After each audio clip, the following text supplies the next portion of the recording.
Jadi Pak Ganjar memang siap. Jadi bukan menjadi apa ya, calon presiden yang siap menjilat presiden yang sekarang hanya untuk sekedar mendapatkan dukungan, mendapatkan apa ya, karpet merah untuk bisa melenggang ke depan.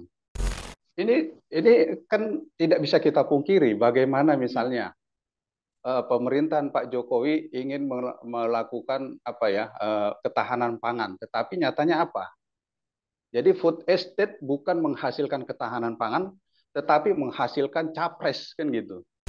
Sikap etika politik dari pemimpin-pemimpin kita, dari tokoh-tokoh politik kita itu memberikan pendidikan politik yang benar.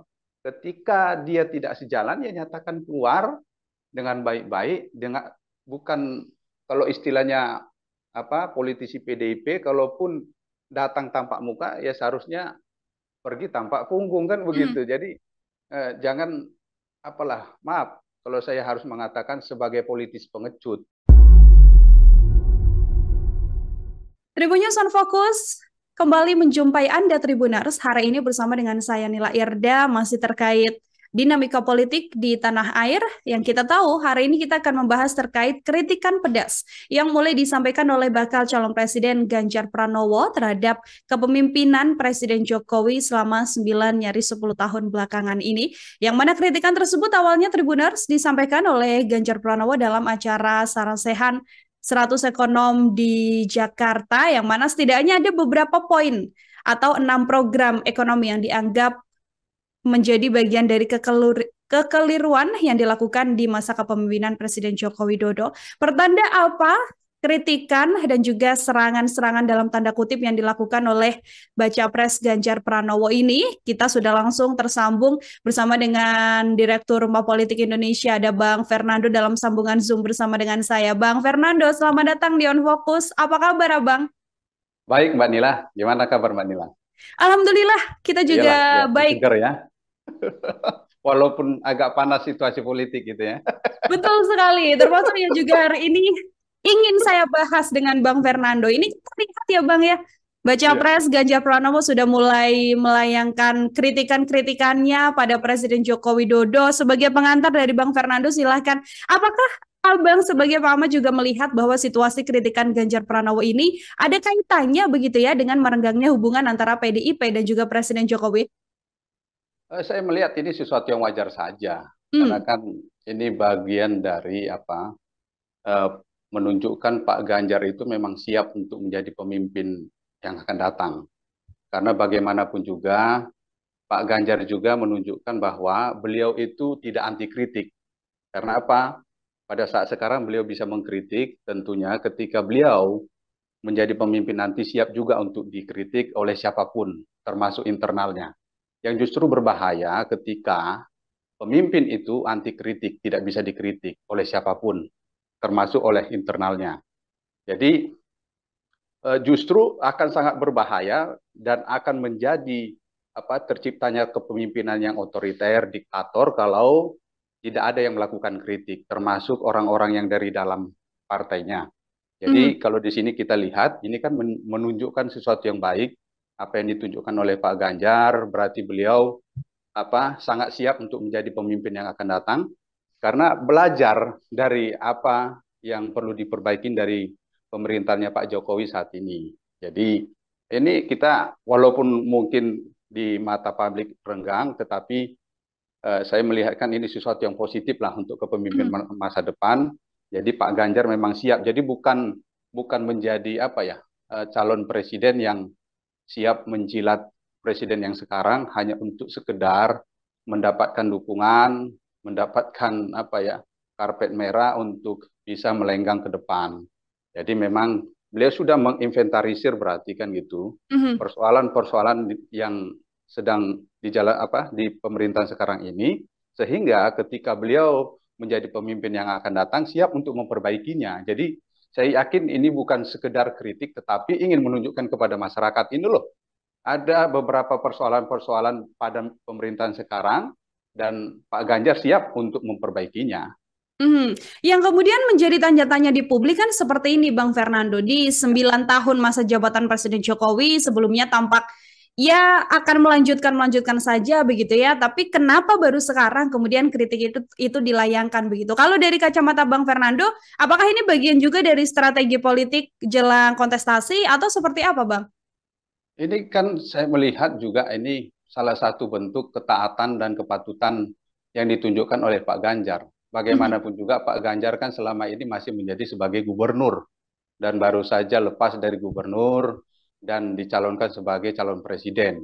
Dan itu sesuatu yang wajar saja ketika selama ini beliau tidak melakukan kritik. Karena kan bagaimanapun juga beliau itu sebagai gubernur kepanjangan tangan dari pemerintah pusat. Dan eh, bagaimanapun juga Pak Ganjar dan Pak Jokowi sama-sama satu partai dari PDI Perjuangan yang tentunya sama-sama ingin mensukseskan pemerintahan. Mhm. Kalaupun sekarang Pak Ganjar kan sudah dalam posisi sebagai calon presiden, yang tentunya di sini kan akan dilihat oleh masyarakat luas seluruh Indonesia, baik itu juga yang ada di mancanegara, yang juga warga Indonesia yang berhak memilih, tentunya kan mereka bisa melihat kira-kira Pak Ganjar ini apakah siap menjadi pemimpin masa depan. Jadi di sini dengan melakukan kritik, saya kira ini bukan sekedar kritik, tetapi koreksi atas pemerintahan Pak Jokowi sekarang untuk melakukan pembenahan ke depan. Jadi ya, kita berharap kepada Pak Ganjar, kira-kira apa sih tawaran-tawaran Pak Ganjar untuk memperbaiki kritikan-kritikan terhadap pemerintahan Pak Jokowi yang sekarang dianggap masih kurang. Misalnya kan tentang kritikan masalah BUMN, terus Mhm. poros maritim, eh, apa hilirisasi kan. Jadi memang ya seperti disinggung lah oleh Pak Ganjar. Hilirisasi bukan masalah nikel saja. Saya sependapat, tetapi hal-hal lain memang harus dilakukan hilirisasi. Sehingga persoalan itu bukan hanya persoalan nikel, tetapi masih banyak lagi yang harus dilakukan hilirisasi. Misalnya apa? Minyak goreng kan gitu. Jadi jangan sampai kita bahan mentahnya dari sini kita ekspor terus kita mengimpor yang sudah jadi. Ini kan sesuatu yang tidak baik juga dan ini Mhm. kan pasti untuk kepentingan ekonomi ya memang harus dilakukan hilirisasi secara menyeluruh. Baik itu seperti disinggung Pak Ganjar misalnya masalah pertanian. Artinya ini juga menjadi salah satu bentuk keseriusan begitu ya, Bang Fernando ya, bentuk keseriusan dari Ganjar Pranowo apabila memang terpilih menjadi presiden akan mempercepat dan memperbaiki kinerja dari Presiden Joko Widodo selama 10 tahun terakhir ini. Ya, jadi berarti ini kan berarti Pak Ganjar sudah siap kan gitu. Jadi apa kekurangan yang sekarang? Kalaupun dibilang tadi kan Pak Ganjar itu akan meneruskan pemerintahan yang sekarang. Ya memang Hmm. harus meneruskan, tetapi melakukan penataan pembenahan apa yang masih belum selesai atau melakukan perbaikan yang perlu diperbaiki. Jadi bukan karena adanya perbedaan pandangan politik, posisi politik saat ini, tetapi saya melihat Pak Ganjar memang sudah benar-benar mempersiapkan apa yang harus dilakukan ketika menjadi presiden yang akan datang. Jadi bukan sekedar beliau didukung saat ini, tetapi nanti bingung apa yang akan dilakukan. Tetapi beliau itu sudah siap. Ini loh, ada celah-celah yang pada pemerintahan sekarang itu masih kurang dan beliau sudah siap akan melakukannya. Jadi tidak lagi apa sih yang akan dilakukan, tetapi sudah akan siap menjadi action.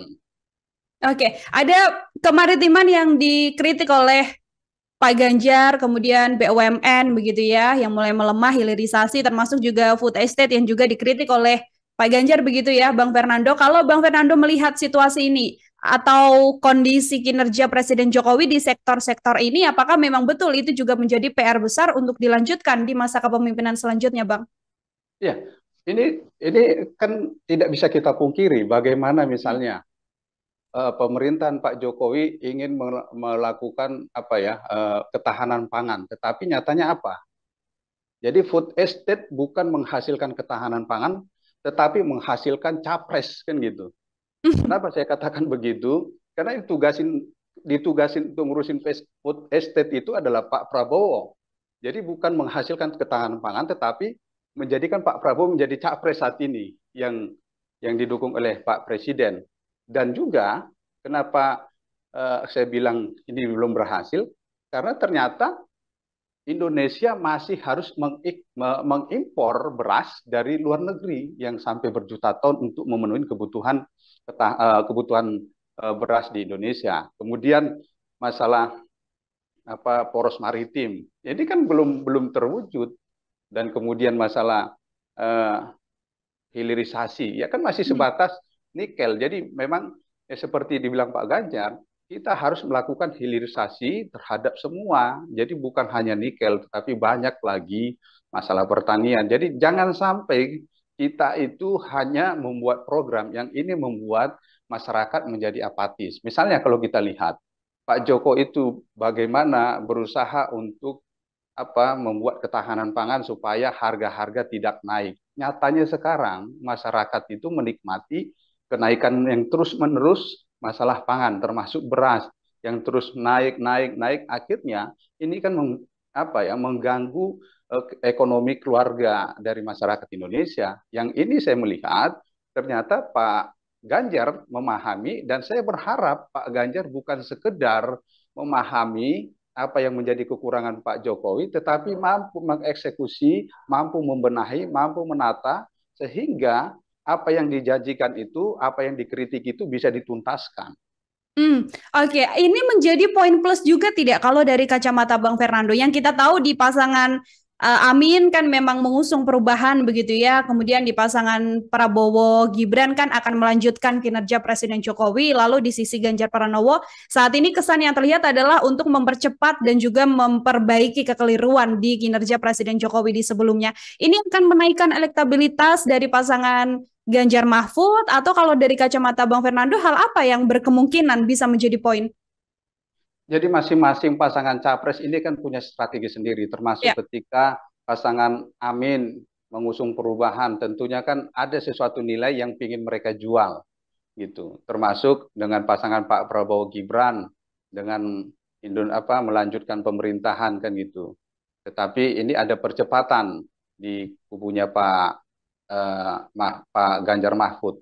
Jadi masing-masing ini kan punya nilai, punya ada sesuatu yang ingin mereka jual. Kira-kira percepatan apa sih di kelompoknya Pak Mahfud, terus kelompoknya Pak Prabowo, kira-kira apa saja yang mau dilanjutkan, apakah yang tidak baik akan tetap dilanjutkan, kan gitu. Terus kemudian di kelompoknya Amin, kira-kira apa yang mau dirubah? Apakah hanya sekedar merubah sesuatu yang baik akan dirubah, akan hanya untuk menghilangkan legasi pemerintahan yang sebelum-sebelumnya. Tentunya kan masing-masing capres ini menunjukkan apa sih yang menjadi visi misi mereka dengan tagline yang mereka usung, termasuk dengan pasangan Ganjar Mahfud.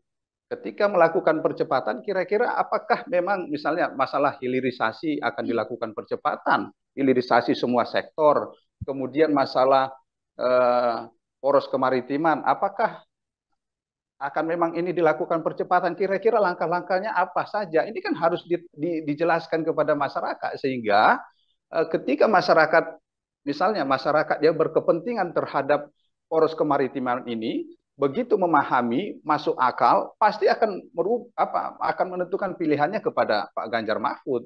Jadi masing-masing itu ada nilai plusnya ketika itu mampu diterjemahkan, mampu tersampaikan kepada pihak-pihak. Misalnya masalah hilirisasi.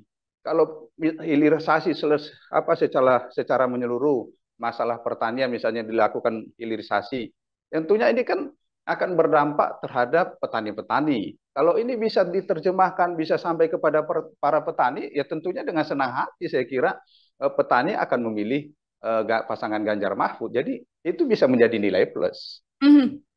Tergantung bagaimana kemudian nanti para pasangan dan juga kandidat ini menerjemahkan kerja-kerja apa yang akan dilakukan begitu ya di masa kepemimpinan. Caranya seperti apa kan masyarakat harus bisa dipahamkan. Jadi bukan hanya sekedar janji program yang ini tidak bisa ditangkap masyarakat untuk capaiannya, sehingga dianggap itu hanya sebagai janji.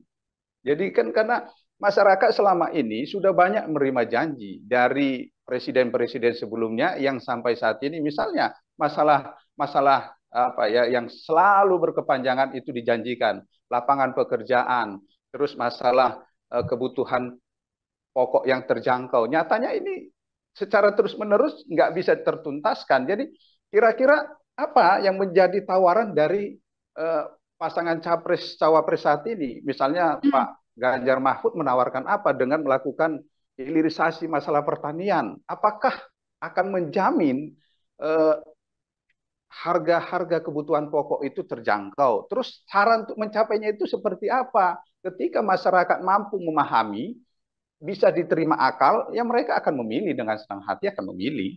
Mhm. Oke, kita berbicara terkait etika, Bang Fernando. Kalau kita melihat kan PDIP saat ini masih bersama dengan Presiden Joko Widodo sebagai kader begitu ya, karena sampai saat ini kan memang Presiden Jokowi masih kader dari PDI Perjuangan. Ya. Sikap atau kritikan yang kemudian dilakukan oleh Pak Ganjar dan juga PDIP terhadap Presiden Jokowi di kondisi yang mana Presiden Jokowi selama 10 tahun belakangan sebagai presiden masih sebagai kader PDIP ini secara etika seperti apa, Bang? Itu sebenarnya sesuatu yang wajar, makanya gini ya, jangan kita membuat tabu suatu kritikan, walaupun itu kritikan di dalam apa ya, dari internal partainya, yang partai pengusung beliau. Justru ketika ketika tidak dilakukan kritik, membuat seorang presiden itu ada kemungkinan untuk jadi pemimpin yang diktator otoriter. Karena apa?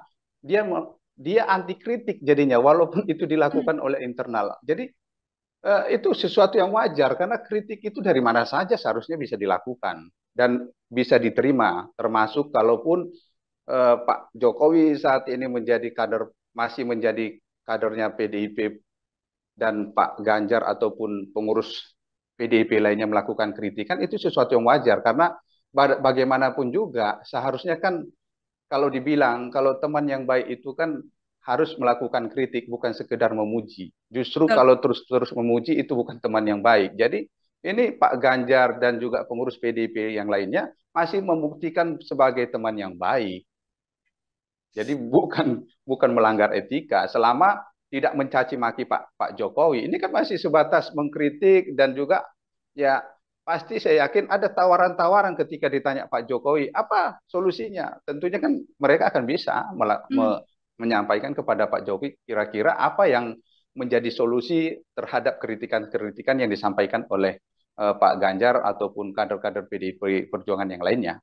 Ini masih menjadi tahapan yang wajar karena memang sedianya apabila ada kekeliruan yang memang harus dikritik seperti Ya, itu ya, ya, Bang Fernando. Meskipun positioningnya adalah Presiden Jokowi masih sebagai kader dari PDI Perjuangan. betul. Kalau kita berbicara Jokowi efek begitu, Bang Fernando, kan tidak bisa dipungkiri Jokowi efek, pendukung loyal Jokowi. Ini kan besar juga untuk memberikan suara pada kontestasi Pilpres 2024 ini. Menurut Bang Fernando, Jokowi efek ini apakah kemudian akan sebegitu berpengaruh di kondisi ada capres yang benar-benar ingin melanjutkan kinerja Jokowi, mempercepat kinerja Jokowi, termasuk perubahan di era kepemimpinan Presiden Jokowi ini? Seperti apa Abang melihatnya? Jadi pertama begini, kalau kita melihat Jokowi efek ini kan pertama ke siapa? Kalau ke partai berarti kan PDIP Perjuangan. Ya. Sama itu dulu kita lihat. Jadi kalau saya melihat hasil survei lembaga politik yang terakhir mengenai apa elektabilitas partai politik, ternyata PDIP terjadi peningkatan. Walaupun sudah terjadi perseteruan antara PDIP dengan Pak Jokowi, antara Bu Mega, perbedaan pandangan sikap politik antara Bu Mega dengan Pak Jokowi. Dan di situ udah mencapai 28% ya kalau hasil survei. Dan itu bisa kita buktikan nanti di 2024 yang akan datang. Kalau kita lihat di situ berarti kan Jokowi efek terhadap PDIP itu tidak terlalu berpengaruh, malah dengan perbedaan sikap itu malah PDIP mendapat keuntungan kan gitu, dengan berdasarkan survei yang diperkirakan mencapai 28%. Kemudian tentang dukungan capres dan cawapres, bagaimanapun juga memang presiden masih memberikan pengaruh. Tetapi saya berharap dan saya mau wanti-wanti, jangan sampai memanfaatkan kekuasaan, jangan sampai memanfaatkan alat-alat negara untuk kepentingan pasangan capres dan cawapres tertentu. Dan jangan memanfaatkan fasilitas negara untuk memenangkan pasangan capres cawapres tertentu. Ini yang sangat berbahaya. kalaupun hanya sekedar Jokowi efek, ya itu tidak masalah. Kalaupun karena dukungan Pak Jokowi ke Pak Prabowo dan Gibran, dan akhirnya para relawan ke sana, ya tinggal bagaimana mereka bergerak masing-masing tanpa adanya penyalahgunaan kekuasaan, penyalahgunaan wewenang, penyalahgunaan alat negara.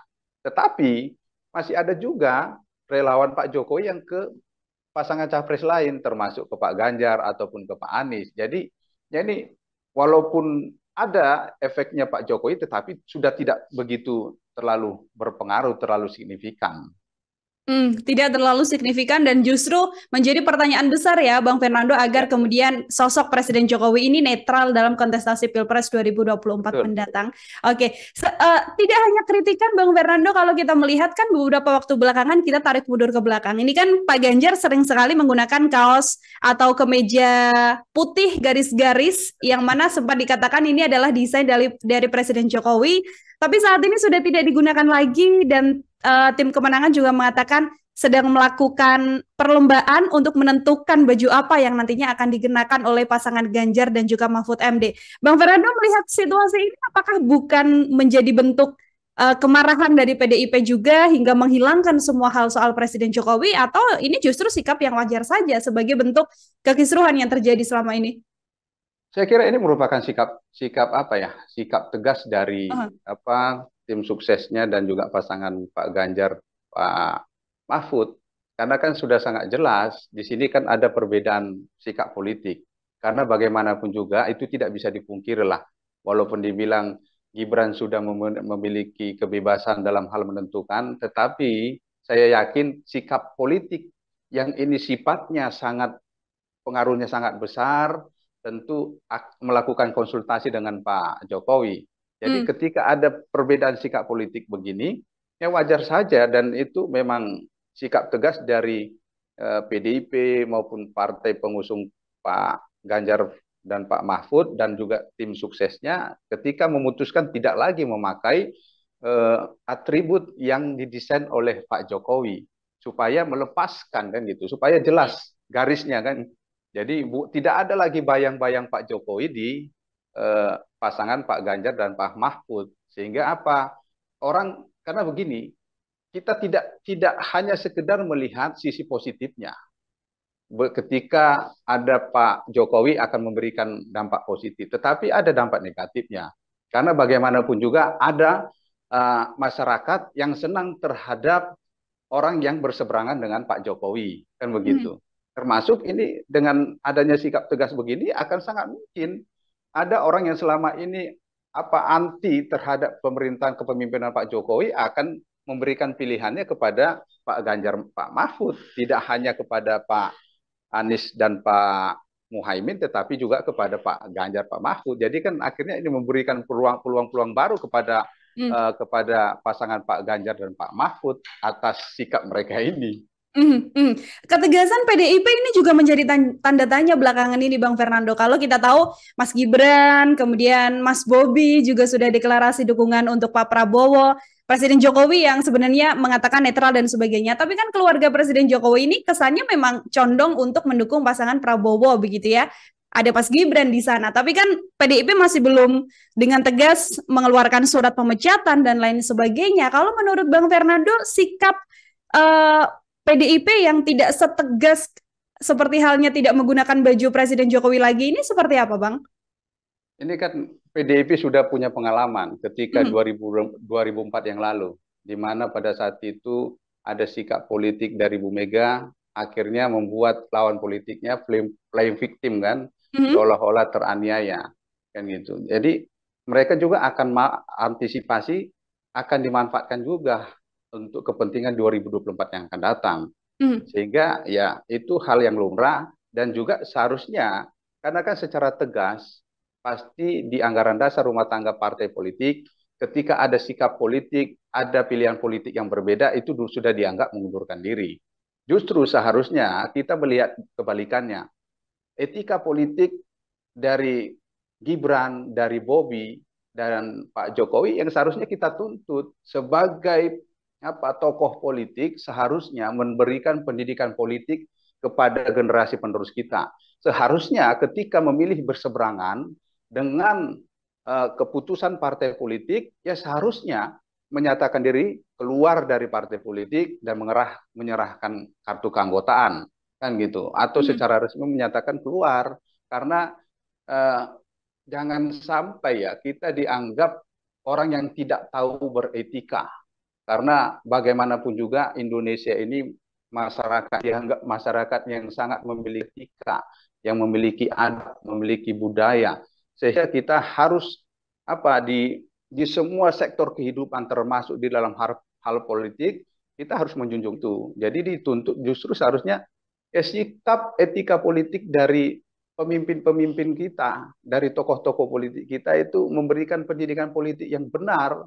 Ketika dia tidak sejalan, ya nyatakan keluar dengan baik-baik, dengan bukan kalau istilahnya apa politisi PDIP, kalaupun datang tampak muka, ya seharusnya pergi tampak punggung, kan begitu. Jadi jangan apalah, maaf kalau saya harus mengatakan sebagai politis pengecut kan gitu. Jadi eh, mengambil sikap politik yang berbeda tetapi masih tetap ingin memanfaatkan untuk kepentingan politiknya dengan cara misalnya playing victim tadi. Oke, artinya karena pengalaman terdahulu dari PDIP, lalu kemudian saat ini sudah melihat begitu ya, situasi pemecatan ini justru akan menjadi salah satu serangan juga yang mungkin bisa dilakukan terhadap PDIP begitu oleh lawan politik dalam kontestasi ini. Seperti itu. Baik, Bang Fernando, terakhir dari saya sekaligus menjadi closing statement juga. Sikap yang kemudian diambil oleh Pak Ganjar dan juga PDIP yang secara tegas menyatakan untuk tidak mau melibatkan lagi Presiden Joko Widodo begitu, dan sekarang sudah nyata mengkritik kinerja Presiden Joko Widodo. Hal ini kemudian kalau menurut kacamata Anda ini adalah salah satu bentuk kemudian nantinya bisa menggait suara-suara orang-orang yang sebelumnya kontra atau juga kritis terhadap Presiden Jokowi, atau peluangnya seperti apa, Bang? Ya, ini kembali saya ini kan berarti ini kan sudah membuat garis tegas dengan Pak Jokowi, memang posisinya sudah berhadap-hadapan. Jadi ini kan walaupun kalau orang melihat ada dampak positifnya ketika didukung oleh Pak Jokowi, tetapi kan ada juga dampak negatifnya. Dan PDIP melihat ini karena kalau dan saya juga melihat ada kemungkinan ini masuk putaran kedua, dua putaran, tidak mungkin satu putaran.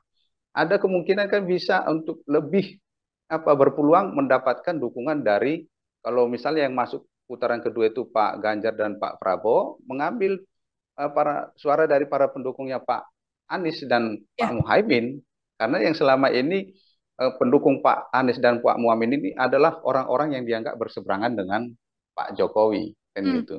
Jadi berarti dengan sikap ini akan sangat mungkin, akan sangat berpeluang besar pasangan Pak Ganjar dan Pak Mahfud akan mendapatkan limpahan suara dari kelompok pendukung Amin ini dengan sikap tegas ini. Justru akan menambah suara dari pasangan Ganjar dan juga Mahfud di putaran kedua karena orang-orang berseberangan di pendukungnya Anies akan berpindah begitu ya, Bang Fernando ya?